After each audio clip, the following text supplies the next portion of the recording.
Good evening all. Welcome to Learners Academy. तो आपके सामने एक आंसर शीट है, ठीक है, जो आपको डिस्क्लोज नहीं करनी है कि किसकी है, हालांकि आप कर चुके हो, वो भी मुझे पता है, ठीक है। तो आपको जो चीज चेकिंग करने के कुछ रूल्स हैं जो आप ध्यान से सुन लीजिए। 1 to 20 सीरियल मार्किंग की गई होगी, है ना, A B C D option लिखे हुए होंगे। अगर किसी क्वेश्चन में दो ऑप्शन लिखे हुए हैं, फॉर एग्जांपल ऑप्शन ए, फिर उसके आगे ऑप्शन डी लिखा हुआ या उसको काट के लिखा हुआ या उसको मॉडिफाई करके लिखा हुआ, तो मॉडिफाई जैसे सी को डी बना दिया गया, साथ साथ दिख जाता है सी को डी बनाया हुआ, उस केस में आपको उसको रॉन्ग मार्क करना है। क्या करना है? रॉन्ग मार्क करना है, even if it is right. मान लो सी को डी कर दिया और डी राइट भी है, तो क्या आप उसको क्या मार्क करोगे? रॉन्ग मार्क करोगे। क्लियर कट कैपिटल लेटर्स में जिसने लिखा हुआ है विदाउट मॉडिफिकेशन विदाउट काटाकुटी, उसी को ही चेक करना है, बाकी को चेक नहीं करना है, मतलब उसको रॉन्ग मार्क करना है, वो है, ठीक है, कोई डाउट नहीं है। अच्छा, ऑप्शन पे आगे अगर कुछ लिखा हुआ है या अगल बगल में कुछ भी लिखा हुआ है तो भी उसको क्या मार्क करना है?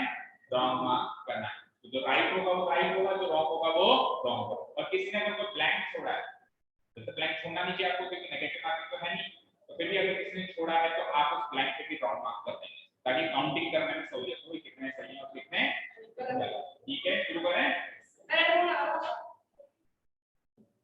ठीक है, थैंक यू। वैसे कोई हाँ, ओएमआर शीट में भी आप जो गोले भरोगे वो दैट इज फाइनल, उसको हटा नहीं सकते आप। हाँ जी, चलिए क्वेश्चंस की बात करते हैं। तो रियल नंबर्स में से ज्यादा स्कोप बनता नहीं है क्वेश्चंस आने का, मतलब वैरायटी नहीं बनती है, कुछ गिने चुने क्वेश्चंस होंगे, एलसीएम आ जाएगा निकालने के लिए, एचसीएफ आ जाएगा, कॉन्सेप्ट्स आपको सारे याद होने चाहिए। मेरे हिसाब से जो ये पेपर हमारे सामने था, इससे बाहर कोई वैरायटी नहीं बनती, मतलब आप इस तरह के क्वेश्चन सॉल्व कर लो और that is more than enough, इससे अलग टाइप का कोई क्वेश्चन नहीं आएगा। हाँ ठीक है ना, इस टाइप के ही क्वेश्चन आपको देखने को मिलेंगे, ठीक है। हाँ, एक तरफ एक दूसरे की तरफ मत देखो, केवल स्क्रीन पे देखो और अपनी आंसर शीट में देखो, है ना। चलिए, question number first was after how many decimal places will the decimal expansion of this number terminate. देखो, कभी भी ऐसा क्वेश्चन आ जाए कि कोई नंबर गिवन हो और उसका डेसिमल एक्सपेंशन टर्मिनेट कितने डेसिमल प्लेस के बाद होगा, भाई 2 डेसिमल प्लेस के बाद वो स्टॉप होगा या 3 के बाद स्टॉप होगा या 4 के बाद स्टॉप होगा। ऐसे क्वेश्चंस का सबसे ट्रेडिशनल तरीका तो ये होता है कि न्यूमरेटर को कर लो डिनोमिनेटर से डिवाइड और चेक कर लो, खुद ही चेक कर लो कि कितने डेसिमल प्लेसेस के बाद वो टर्मिनेट हो रहा है। बट ये ट्रेडिशनल तरीके के क्वेश्चंस ना आएंगे और ना हमको यूज करने हैं। ऐसे क्वेश्चंस में हमेशा याद रखना, हमेशा डिनोमिनेटर आपको 2 और 5 के फैक्टर्स में दिखाई देगा। क्या कहा मैंने? 2 और 5 के फैक्टर्स में दिखाई देगा। और आपको पहले शॉर्ट ट्रिक बता देता हूं, 2 और 5 के फैक्टर्स में जब वो डिनोमिनेटर दिखाई देगा तो 2 की और 5 की दोनों की पावर चेक कर लेना, जिसकी पावर मैक्सिमम है आंसर वही है। फॉर एग्जांपल यहाँ पे 5 की पावर 3 है, यहाँ पे 5 की पावर 3 है और 2 की पावर 4 है, मैक्सिमम किसकी है? 4, तो आंसर आना चाहिए 4, बट है नहीं। सुनो सुनो, ऐसा करने से पहले ये चेक करना कि कोई पावर कट तो नहीं रही है। कट रही है ना यार, 2 की पावर 4 28 से कटेगी नहीं कटेगी? भाई 28 इंटू 2 की पावर 4 थी ना मेरे पास, तो 2 इंटू 2 इंटू 2 इंटू 2, और उसके बाद 5 की पावर क्या थी? 3 थी, 3 ही तो थी, 4 कहाँ है? ठीक है, तो उसमें से 2 टाइम्स 2 तो कैंसिल आउट हो गया, 4 7 जा 28, ये तो कट गया। अब क्या नंबर बचा मेरे पास? 7 डिवाइडेड बाय 2 कितने बचे नीचे, और 5 कितने बचे? 3। अब मैक्सिमम पावर किसकी है? 5 की। आंसर यही है, ऑप्शन नंबर है, ठीक है। अब किसी को लग रहा होगा कि ये शॉर्ट ट्रिक कैसे बनी, ये तो शॉर्ट ट्रिक बताई मैंने कि दोनों में से जो मैक्सिमम पावर है वही आंसर है, बट अब ट्रेडिशनल तरीका भी सुनो, देखो ध्यान से। हमको काटने पीटने के बाद तो जो नंबर हासिल हुआ वो कुछ ऐसा था, 28 तो काट दिया था मैंने, 7 बचा था ऊपर, नीचे क्या बचा था? नीचे और क्या बचा था? ठीक है, आप एक काम करो, डिनोमिनेटर में इस तरह का नंबर बनाने की कोशिश करो। किस तरह का?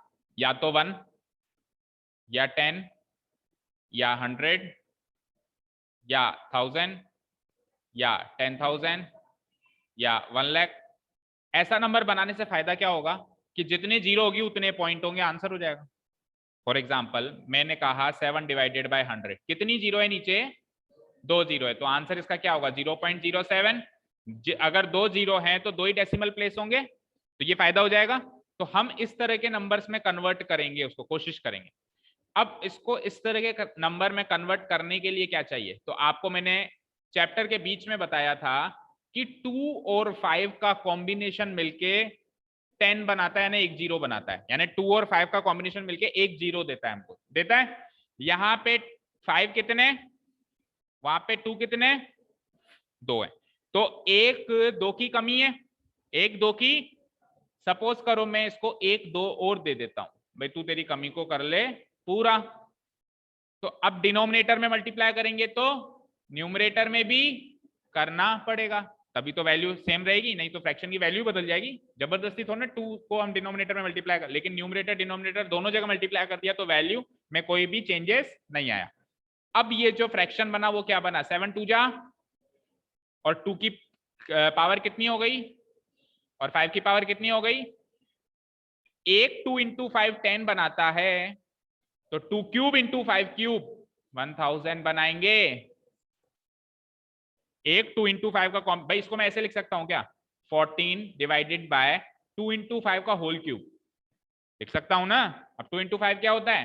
10, तो ये 10 का cube, that means 14 divided by 1000, तो आंसर क्या आ जाएगा? 0.014। तो 3 डेसिमल प्लेस पे टर्मिनेट हो रहा है। ये तो था प्रोसीजर। शॉर्टकट क्या है? क्या है शॉर्टकट? 2 और 5 में से जिसकी पावर बड़ी है वही आंसर है। यहाँ पे 5 की पावर बड़ी थी, जो पावर होगी वो आंसर होगा। पावर बड़ी कौन सी है? 3 पावर बड़ी है, तो आंसर क्या हो जाएगा? 3 हो जाएगा। Is that clear? चांसेस है ऐसा क्वेश्चन आने के, क्योंकि मैंने 2-3 बुक्स देखी, सब में ऐसा क्वेश्चन जरूर दिखा मुझे। ठीक है, क्लियर है? चलो, इस तरह का शायद और भी क्वेश्चन था क्या पेपर में? नहीं था, तो एक क्वेश्चन और कर लेते हैं प्रैक्टिस के लिए। मुझे बताओ, मैंने नंबर दिया 343 divided by 7 into 2 into 5 square, 7 into 2 into 5 square, ठीक है। इस नंबर का डेसिमल एक्सपेंशन कितने डिजिट के बाद स्टॉप होगा? नॉनी बताओ, जल्दी से देख के बताओ, केवल देख के बता सकते हैं, कुछ सॉल्व करने की जरूरत नहीं। 2, वेरी गुड। सबसे पहले तो 7 से कट रहा है, उसको काट दो, 49। अब जो नंबर बचा वो क्या बचा? 2 की पावर 1 5 का स्क्वायर। पहले आपको नंबर को उस फॉर्म में लेके जाना है जहां पे डिनोमिनेटर में केवल और केवल 2 और 5 दिखाई दे, केवल और केवल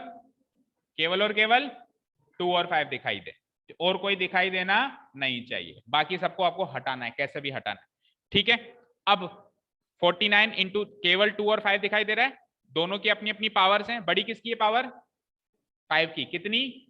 2। तो इस नंबर का डेसिमल एक्सपेंशन भी 2 डेसिमल प्लेसेस के बाद क्या हो जाएगा? टर्मिनेट हो जाएगा। तो आंसर क्या हो जाएगा? 2।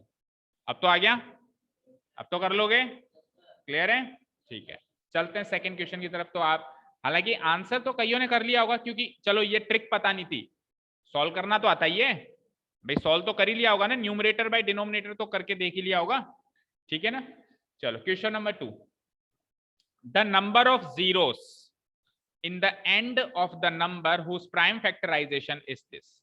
एक ऐसा नंबर जिसका प्राइम फैक्टराइजेशन आपको खोल के दे दिया गया है, इस नंबर के एंड में कितने जीरोस होंगे? तो ट्रेडिशनल तरीका इस इन सबको कर लो मल्टीप्लाई। भाई प्राइम फैक्टराइज ने खोल के दे दिया, आप नंबर को वापस पैक कर लो, यानी मल्टीप्लाई करके बना लो क्या नंबर बनेगा, और देख लो कितने जीरो आ रहे हैं, 3 आ रहे हैं कि 4 आ रहे हैं कि 5 आ रहे हैं। ये तो हो गया ट्रेडिशनल तरीका। स्मार्ट तरीका क्या कहता है कि जितने 2 इंटू 5 के ग्रुप्स मिलेंगे उतनी जीरो मिलेगी, जितने 2 इंटू 5 के ग्रुप्स मिलेंगे उतनी जीरो मिलेगी। तो मेरी नजर केवल और केवल 2 इंटू 5 पे, मैं इसको नहीं, मैं इसको देखूंगा ही नहीं, मैं इसको देखूंगा ही नहीं, मैं केवल किसको देखूंगा? 2 का स्क्वायर है, 5 का क्यूब है। तो 2 इंटू 5 के कितने ग्रुप्स मिले? एक ही मिला।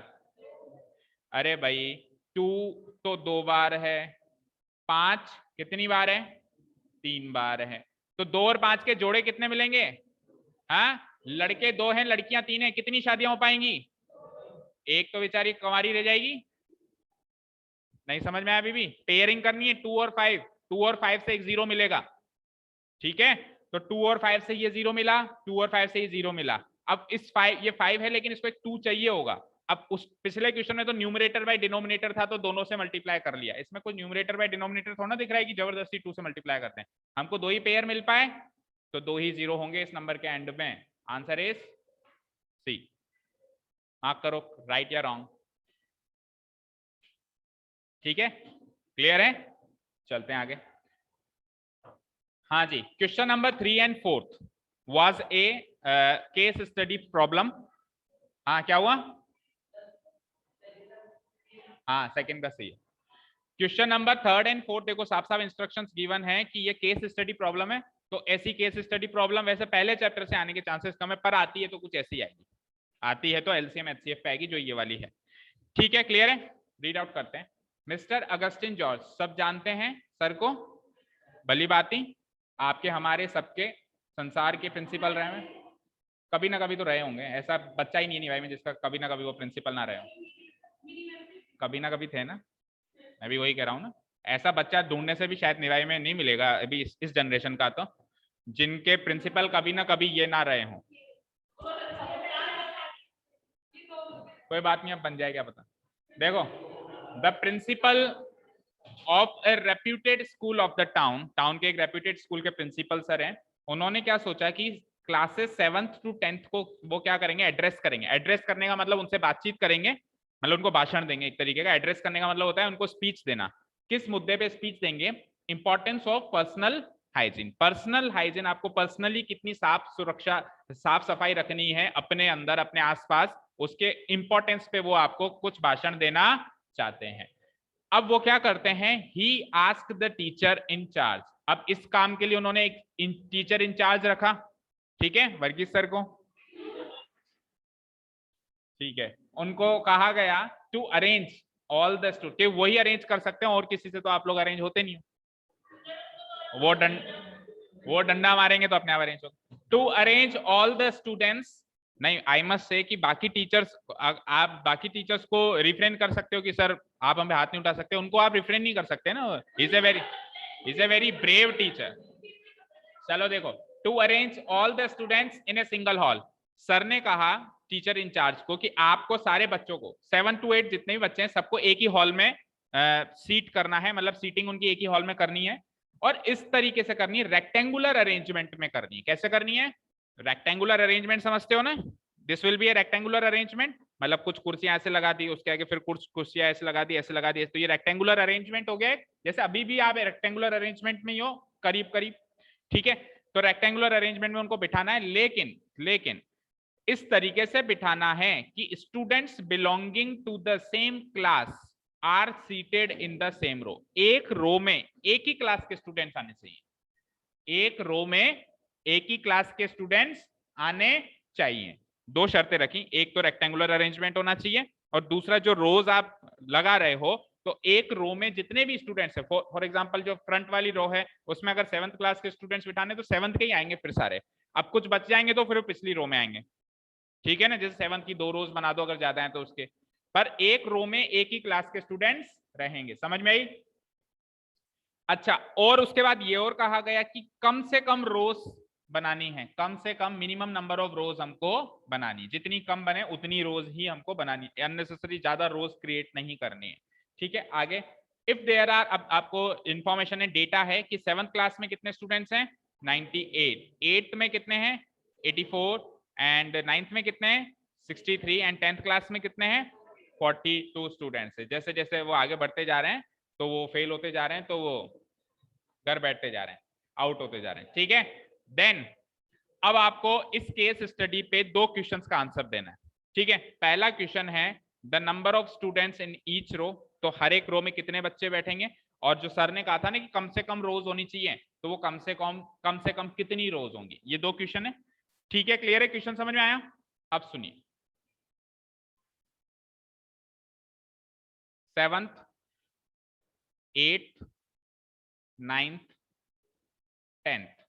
7th में कितने स्टूडेंट्स है बोलो, 8th में कितने, 9th में कितने, 10th में कितने, ठीक है। आपको रोज, मतलब ये मान लो ये हॉल है, ठीक है। अब आपको रोज में इनको बिठाना है बच्चों को, ठीक है।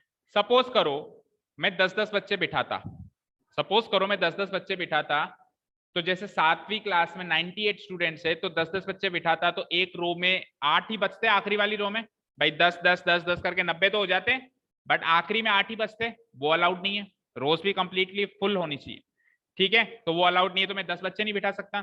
तो यानी कि मुझे उतने ही बच्चे बिठाने पड़ेंगे जो 98 से डिवाइड होते हो, समझ रहे हो, मुझे उतने ही बच्चे बिठाने पड़ेंगे ना जो 98 से डिवाइड होते हो, और 84 से भी डिवाइड होते हो, और 63 से भी डिवाइड होते हो, और 42 से भी डिवाइड होते हो, राइट।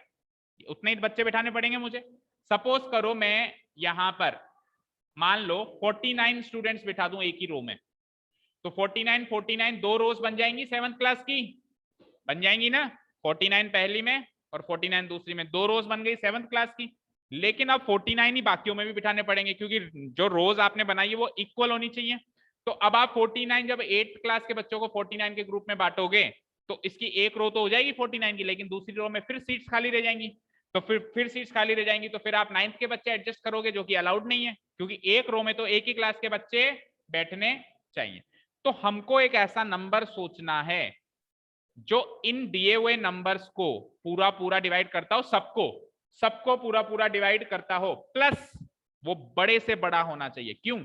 क्योंकि मुझे रोज कम से कम करनी है। भाई आप एक रो में ज्यादा से ज्यादा बच्चे बिठाओगे तभी तो रोज कम से कम बनेगी। आप अगर रो में कम बच्चे बिठाओगे तो रोज ज्यादा बनेगी। उन्होंने कहा था रोज भी कम से कम बननी चाहिए, तो आपको एक एक रो में जो बच्चे बिठाने हैं वो ज्यादा से ज्यादा बिठाने, तो आपको ज्यादा से ज्यादा यानी बड़े से बड़ा नंबर सोचना है जो इसको इसको इसको इसको पूरा पूरा डिवाइड करता हो। That means you have to find out the HCF of all this, right. इन चारों का एचसीएफ चाहिए, समझ आया। एचसीएफ होता क्या है? हाईएस्ट कॉमन फैक्टर, वो बड़े से बड़ा नंबर जो दिए हुए नंबर्स को पूरा पूरा डिवाइड कर दे या काट दे, ठीक है। हाँ, क्या बातें हो रही है आंखों ही आंखों में, Nishita and angel?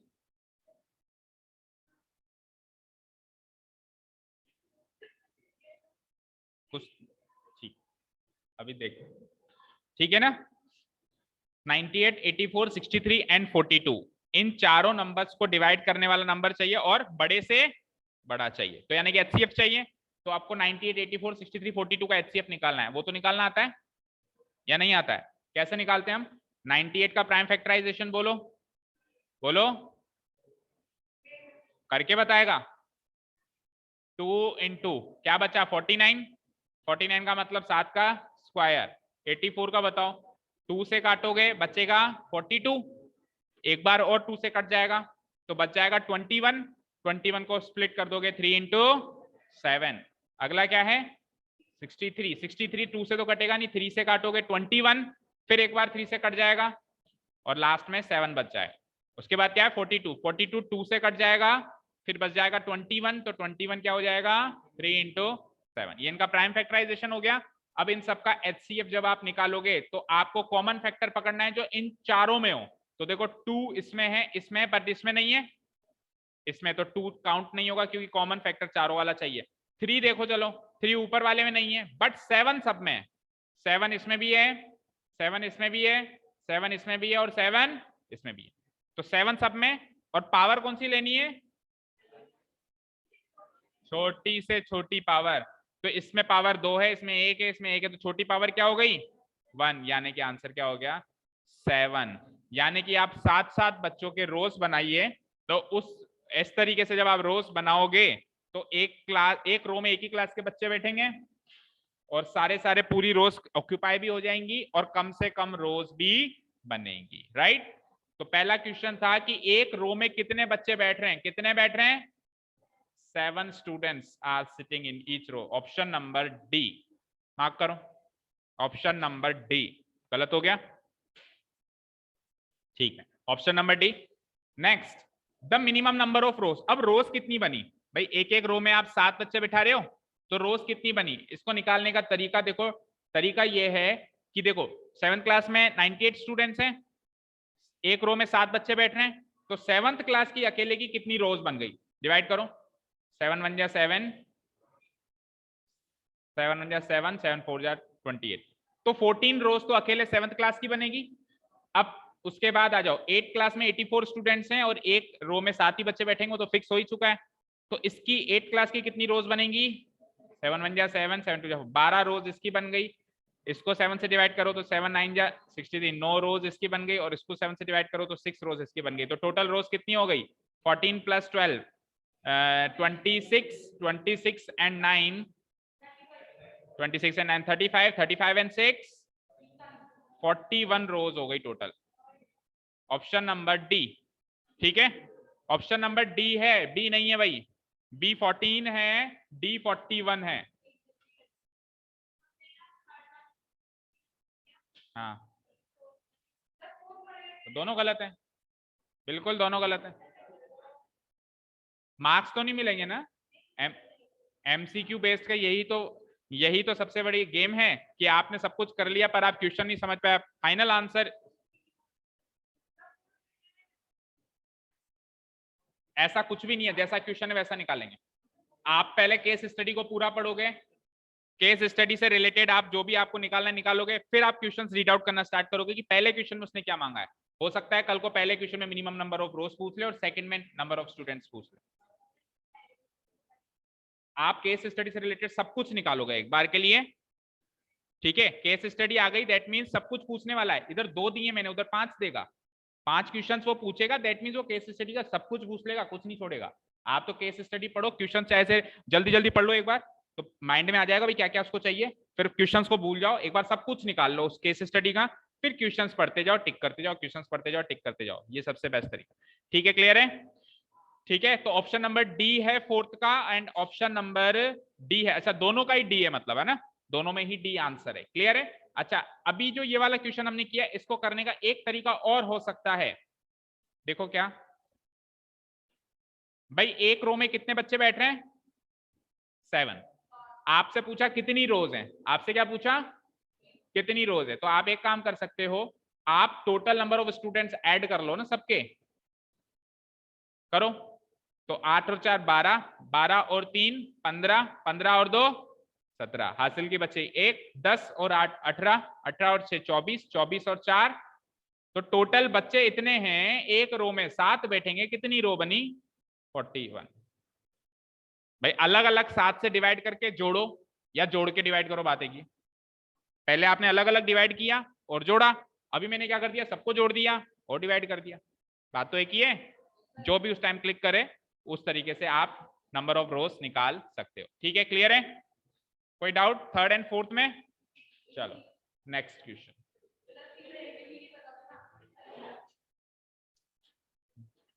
5th question देखो, what is the product of the smallest prime and the smallest composite number. दुनिया का सबसे छोटा प्राइम नंबर और सबसे छोटा कंपोजिट नंबर का प्रोडक्ट क्या होता है, ये पूछा है, ठीक है। तो एक बार के लिए ये प्राइम नंबर्स, कंपोजिट नंबर्स, इनकी गिनती हम हमेशा 1 से स्टार्ट करते हैं, 0 मान लो जाया जाता है। नेगेटिव नंबर्स तो इसमें वैसे भी काउंटेड नहीं होते हैं। 0 1 2 3 4 5 6 7 8 9 10। तो देखो 0, कोई भी पूछे 0 क्या है, नाइदर प्राइम नॉर कंपोजिट। अच्छा, कई बच्चे 1 को कंपोजिट मानते हैं, बट 1 भी neither prime nor composite key गिनती में आएगा। 2 किस में आएगा, प्राइम में आएगा, 2 प्राइम में आएगा, और 3 भी प्राइम में आएगा, सब जानते हैं 2 और 3 तो प्राइम होते ही हैं। 4 किस में जाएगा, कंपोजिट, ठीक है। 5 किस में जाएगा, प्राइम में जाएगा। 6 किस में जाएगा, कंपोजिट। 7 किस में जाएगा, अगेन प्राइम में। 8 किस में जाएगा, कंपोजिट। 9 भी कंपोजिट, और 10 भी कंपोजिट। तो चेक करो सबसे छोटा प्राइम नंबर कौन निकला, 2, और सबसे छोटा कंपोजिट नंबर कौन सा निकला, 4। कई बच्चे सबसे छोटा कंपोजिट नंबर 1 को मान बैठते हैं, जो कि गलत है। 1 नाइदर प्राइम और नॉर कंपोजिट की कैटेगरी का नंबर है। तो इन दोनों का प्रोडक्ट पूछा था मैंने, तो 2 × 4 यानी कि 8, totally based on the knowledge. कुछ भी इसमें सॉल्व करना ही नहीं था, बस पता होना चाहिए प्राइम नंबर्स कहां से स्टार्ट होते हैं, कौन से होते हैं, कंपोजिट नंबर कहां से स्टार्ट होते हैं, एंड कौन से होते हैं। तो 2 into 4 आंसर वुड बी 8। अच्छा सर पता कैसे चल रहा है कि ये प्राइम है ये कंपोजिट है, पता कैसे चल रहा है? तो जो नंबर दो नंबर मतलब जिस नंबर के टुकड़े करें तो एग्जैक्टली दो ही टुकड़े बने। क्या कहा मैंने? जिस नंबर के हम टुकड़े करें तो एग्जैक्टली कितने टुकड़े बने? दो ही। उन दो में से भी एक तो 100% वन हो, उन दो में से भी एक तो 100% वन हो, वो नंबर होता है प्राइम नंबर। वो नंबर क्या होता है? Prime number. और जिन नंबर के टुकड़े करें और दो से ज्यादा टुकड़े बन जाएं वो होता है कंपोजिट। ठीक है, क्या होता है प्राइम बताओ? दो टुकड़े हो, उन दो टुकड़ों में से एक टुकड़ा वन हो और दूसरा टुकड़ा वो खुद हो। खुद और वन, खुद और वन, ऐसे नंबर्स का प्रोडक्ट क्या होता है? प्राइम होता है। और जो जिसमें दो से ज्यादा फैक्टर्स दिखाई दें इंक्लूडिंग वन को शामिल करते हुए दो से ज्यादा फैक्टर्स दिखाई दें वो होता है कंपोजिट। और जो इन दोनों प्रॉपर्टी को नहीं मानता वो होता है नाइदर प्राइम नॉर कंपोजिट। टुकड़े करना शुरू करो। जीरो को तो एक बार हटाओ, ये तो जबरदस्ती वैसे ही ले लिया था। वन के टुकड़े करना जरा, 1 into 1 ज्यादा से ज्यादा। 2 को करना 2 into 1। 3 को करना 4 के करना फैक्टर्स 2 into 2 into 5 के करना 6 के करना 7 के करना 8 के करना 1 9 के करना और 10 के करना। ठीक है, अब एग्जैक्टली दो टुकड़े किस किस के हो रहे हैं? इसके हो रहे हैं, इसके हो रहे हैं, इसके हो रहे हैं, इसके हो रहे हैं, इसके, बस। तो ये प्राइम हो सकते हैं। बट एग्जैक्टली दो टुकड़े में भी आपको मैंने क्या बताया कि एक बार ही वन आए, एक बार ही क्या है? तो इसमें तो मैंने वन दो बार लिख दिया, तो एक्चुअली इसके दो नहीं है, इसका एक ही टुकड़ा है। भाई नंबर वन को ऐसे तो 1 into 1 into 1 10 बार भी लिख लो, क्या फर्क पड़ता है? नंबर वन है तो एक ही नंबर ना, तो इसका एक तरीके से दो टुकड़े भी नहीं हुए, इसका तो सिंगल ही टुकड़ा हुआ। तो सिंगल टुकड़े वाला भी प्राइम नंबर नहीं होता है। तो ये प्राइम नहीं होगा, ये प्राइम होगा, ये प्राइम होगा, ये प्राइम होगा, ये प्राइम। अच्छा दो से ज्यादा वाले ये हैं, दो से ज्यादा वाले, दो से ज्यादा वाले, दो से ज्यादा वाले, तो ये सब कंपोजिट, ये सब कंपोजिट। और जो वन है ना तो उसके दो टुकड़े, दो टुकड़े होता तो वो प्राइम हो जाता, ना उसके दो से ज्यादा टुकड़े, दो से ज्यादा टुकड़े तो कंपोजिट हो जाता, उसका तो एक ही टुकड़ा है। तो ना तो प्राइम की कैटेगरी में और ना ही कंपोजिट की कैटेगरी। क्लियर है? मैं यूं कह सकता हूं, अगर नंबर ऑफ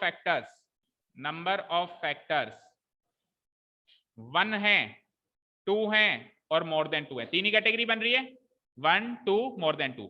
वन वाला तो क्या होगा? Neither prime nor composite. Two वाला क्या होगा? प्राइम। और मोर देन टू वाला क्या होगा? कंपोजिट। भाई अगर नंबर ऑफ फैक्टर्स आपके एग्जैक्टली एक ही फैक्टर है उसमें, और एक ही फैक्टर केवल वन में ही होता है, बाकी हर नंबर में कम से कम दो फैक्टर तो होंगे ही होंगे। ठीक है, तो वो तो नाइदर प्राइम नॉर कंपोजिट। जिसमें एग्जैक्टली दो फैक्टर्स हैं उसमें एक वन भी होगा ना, तो प्राइम नंबर है। और दो से ज्यादा फैक्टर्स वाले जितने भी नंबर्स होते हैं वो सब क्या होते हैं? Composite numbers. क्लियर है अभी सारा कॉन्सेप्ट? अब कुछ भी आ जाए, स्मॉलेस्ट पूछ ले, स्मॉलेस्ट का सम भी पूछ सकता है। अभी मैंने प्रोडक्ट पूछा है, कल को मैं सम भी पूछ सकता था, तो 2 और 4 का सम क्या हो जाता? 6 हो जाता। अभी प्रोडक्ट पूछा है तो answer is option number C. चलते हैं क्वेश्चन नंबर 6 की ओर।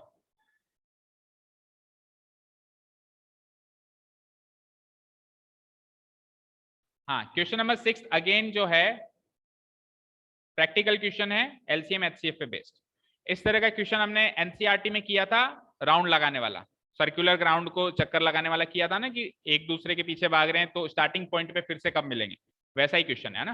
देखो 3 बेल्स, तीन तरह की जो घंटियां हैं वो इतने इतने इंटरवल पे बजती हैं। पहली घंटी 48 मिनट्स के बाद बजती है, दूसरी घंटी 60 मिनट्स, एक एक घंटे में बजती है, तीसरी 72 मिनट के बाद बजती है। वो तीनों घंटियां पहली बार एक साथ बजी, पहली बार कैसे बजी? एक साथ बजी। तो अब कितने मिनट के बाद वो वापस एक साथ बजेंगी?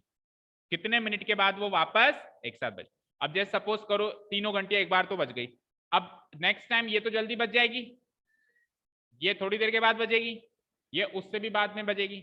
इस तरीके से वो इंटरवल 48 मिनट में वो बजेगी। और ये कब बजेगी? 60 मिनट में बजेगी। ये कब बजेगी? 72 मिनट में बजेगी। तो नेक्स्ट टाइम वो तीनों साथ में कब बजेंगी? This is my question. ठीक है, आप मुझे एक चीज बताओ, नेक्स्ट टाइम वो जब भी बजेंगी, जितने भी मिनट के बाद बजेंगी, वो मिनट्स इनसे ज्यादा होंगे या कम होंगे? नहीं समझे क्वेश्चन? सपोज करो ये 48 मिनट के बाद बचती है, ये 60 मिनट के बाद बचती है, और ये 72 मिनट के बाद में बचती है ना, हर 72 मिनट में बचती है। एक बार तीनों को मैंने एक साथ बजा दिया, तीनों को एक साथ बजा दिया ना, रिंग कर दिया। अब ये ऑटोमेटिक बजेंगी, वो अपने हिसाब से 48 मिनट के बाद बच जाएगी, ये 60 के बाद और 72 का। तो मैंने पूछा नेक्स्ट टाइम अब तीनों साथ में कब बजेंगी? तो वो जितने भी मिनट होंगे, जैसे 100 मिनट हो सकते हैं, 200 हो सकते हैं, 50 हो सकते हैं, 10 हो सकते हैं, 20 हो, जितने भी मिनट के बाद वो बजेंगी नेक्स्ट टाइम टुगेदर, वो मिनट की संख्या इन तीनों से ज्यादा होगी या कम होगी? ऑब्वियसली ज्यादा होगी। और मैंने आपको बताया हमेशा कि जब भी आपको इनसे बड़ा नंबर चाहिए होता है तो एलसीएम निकालते हैं। इनसे बड़ा नंबर चाहिए होता है तो क्या निकालते हैं, और छोटा नंबर चाहिए होता है तो क्या निकालते हैं? जैसे पिछले क्वेश्चन में कितने स्टूडेंट्स थे? 98 स्टूडेंट्स थे, 84 स्टूडेंट्स थे, 63 स्टूडेंट्स थे। तो आपको जो नंबर चाहिए था उनसे छोटा चाहिए था ना, 7 स्टूडेंट्स की रो बनानी थी। उनसे बड़े स्टूडेंट्स की थोड़ा ना रो बनाओगे। जब टोटल स्टूडेंट्स ही 98 है तो ऐसे थोड़ा ना कहोगे सर मैं तो 200 स्टूडेंट्स की रो बनाऊंगा। ऑब्वियसली उनसे कम नंबर ऑफ स्टूडेंट्स की रो बनाओगे तो एक ऐसा नंबर चाहिए था जो उनसे छोटा हो। तो जब छोटा नंबर चाहिए होता है तब क्या निकालते हैं? एचसीएफ। जब बड़ा नंबर निकालना होता है तब क्या निकालते हैं? एलसीएम। ये एक शॉर्ट ट्रिक है जिसको आप याद कर सकते हो। एंड मोर ओवर आप ये भी देख सकते हो, वैसे ये रिस्की है थोड़ा देखना, पर फिर भी देख सकते हो कि 3 ऑप्शन ऐसे हैं जो इनसे बड़े नंबर हैं। 3 ऑप्शन ऐसे हैं जो इनसे, तो चांसेस यही बनते हैं कि एलसीएम ही पूछ रहा है। कईयों को जैसे टाइम नहीं समझ में आ रहा, टाइम कम है, आपको केवल ये सोचना है जल्दी से कि एलसीएम है कि एचसीएफ, तो आप इन ट्रिक्स को यूज कर सकते हो कि नंबर छोटे चाहिए, बड़े चाहिए, या कैसे चाहिए। ठीक है ना? हालांकि आपने 3 ऑप्शंस को देख के एलसीएम सोच लिया और आंसर बी हुआ तो कह नहीं सकते, तो थोड़ा रिस्की तो है। लेकिन मान लो ये भी ऐसा कुछ होता, ये 120 होता, तब तो मजा आ जाता। तब तो चारों ऑप्शन बड़े हैं, और चारों ऑप्शन बड़े हैं तो 100% एलसीएम निकालना है। ठीक है ना? बट अगर 3 ऑप्शन बड़े हैं, एक छोटा है, तो फिर थोड़ा सा रिस्की है। चलो एलसीएम निकालते हैं। 48, 60 एंड 72 का एलसीएम जल्दी से निकालो। निकालो। कैसे निकालोगे? कैसे निकालोगे? फैक्टराइज करके। 48, 60 और 72। बताइए 48 का प्राइम फैक्टराइजेशन क्या होता है? 2 स्क्वायर इंटू 3, 4 3 जा 12 ना, 2 स्क्वायर नहीं होगा, 2 क्यूब हो जाएगा।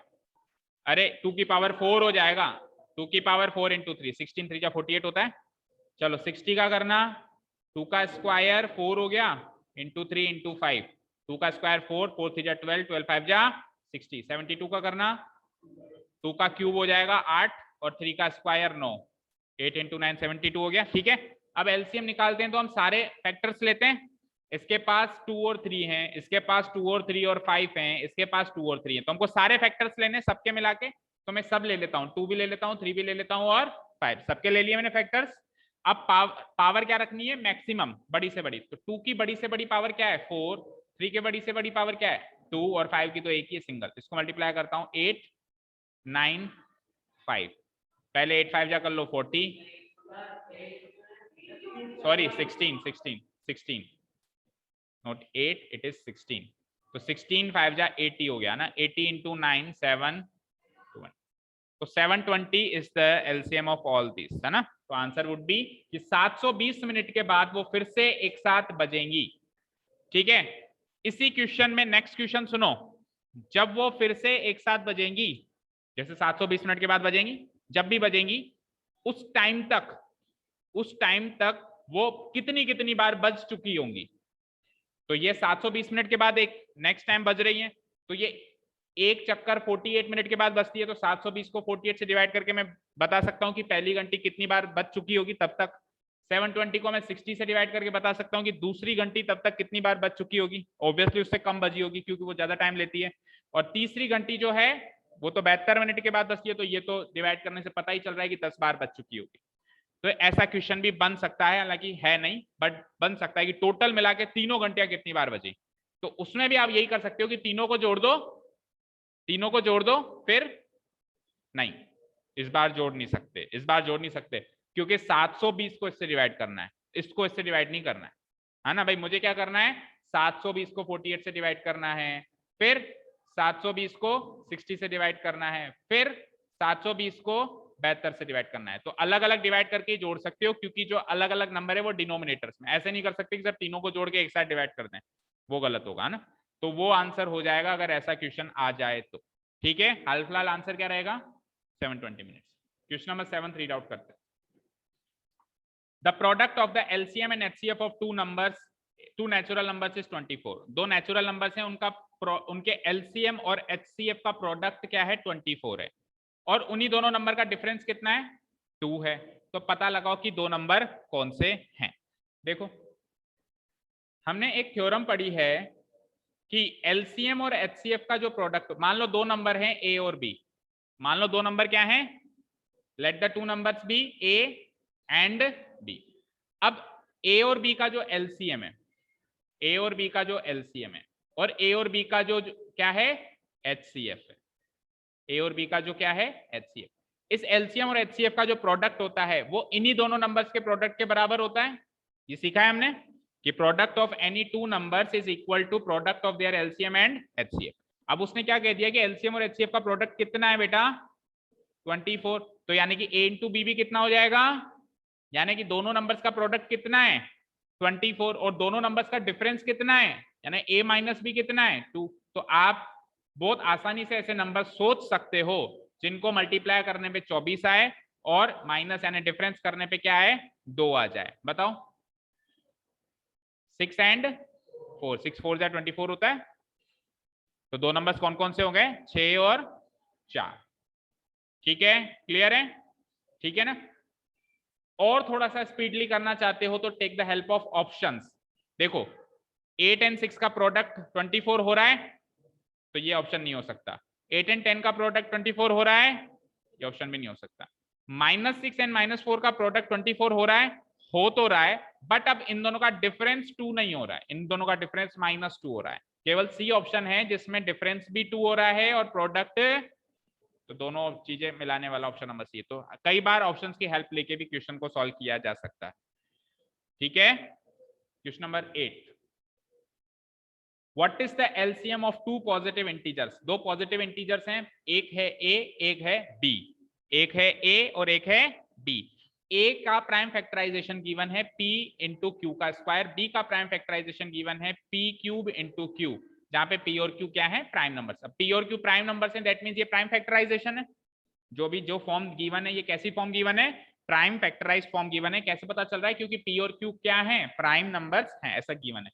तो बेसिकली मुझे ये गिवन है कि a तो है p इंटू क्यू स्क्वायर, ऐसे लिख सकता हूँ, p क्यू स्क्वायर को थोड़ा स्प्लिट करके, b क्या है p क्यूब इंटू क्यूब। आपको क्या चाहिए एलसीएम चाहिए। एलसीएम में हम क्या करते हैं, दोनों फैक्टर्स यानी सारे फैक्टर्स लेते हैं, इसके पास भी p और q है, इसके पास भी p और q है, तो p और q लेने पड़ेंगे। और पावर कौन सी लेते हैं एलसीएम में, बड़ी, तो p की बड़ी पावर क्या आ रही है क्यूब, q की बड़ी पावर क्या आ रही है स्क्वायर, तो p cube into Q square, answer is C p cube Q square, ये हो जाएगा एलसीएम इसका।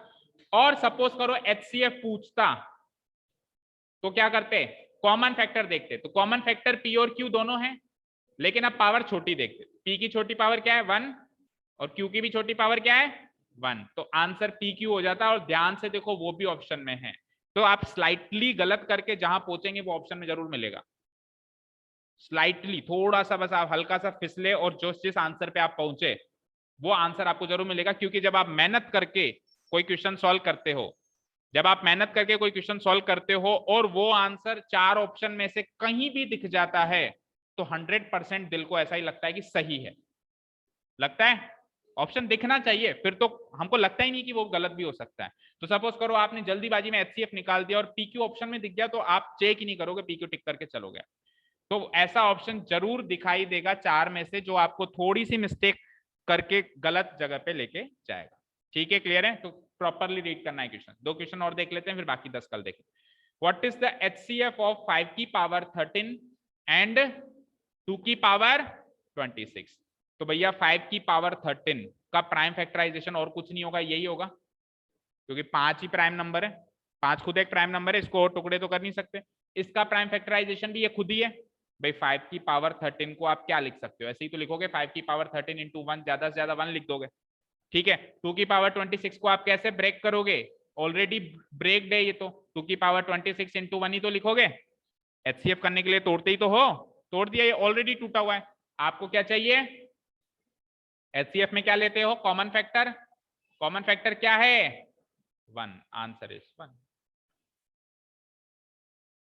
और अगर एलसीएम पूछता तो,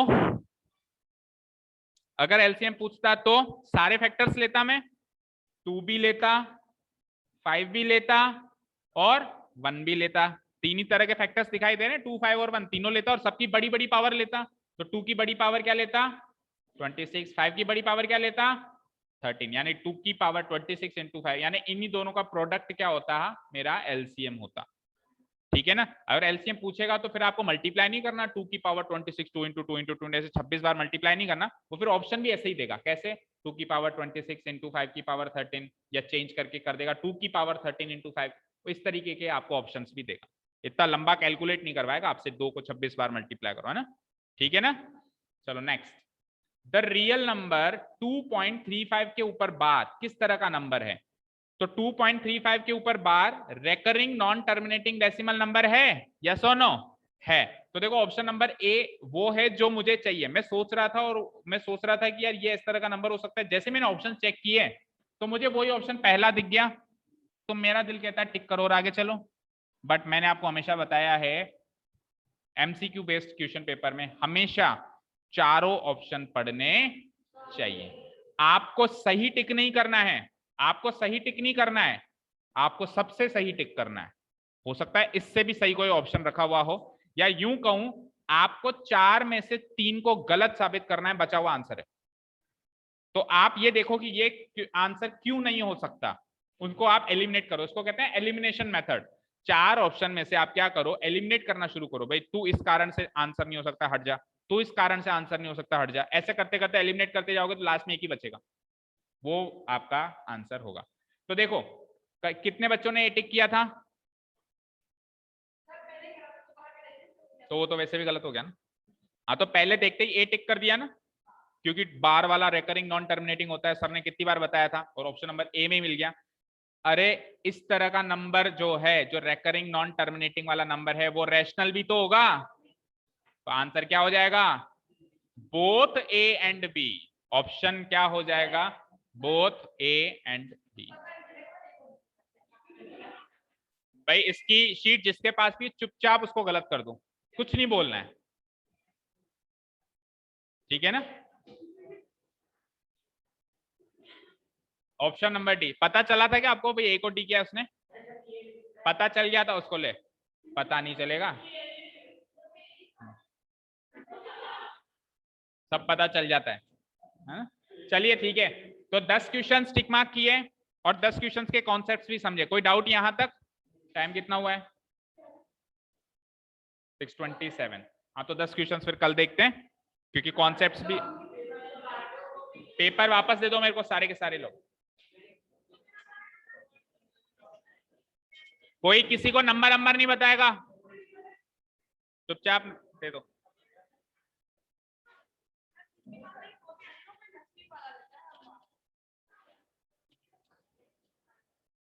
नसीब वाला इसलिए रहता है, उसको ज्यादा चेक नहीं करना पड़ता, टाइम नहीं लगता चेक करने में।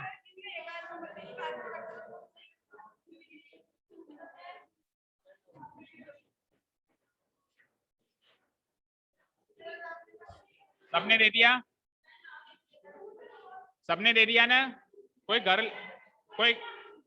लेके नहीं जाएगा। Okay, remaining question we will solve tomorrow. Thank you so much for listening to us. Have a nice day, keep learning and bye.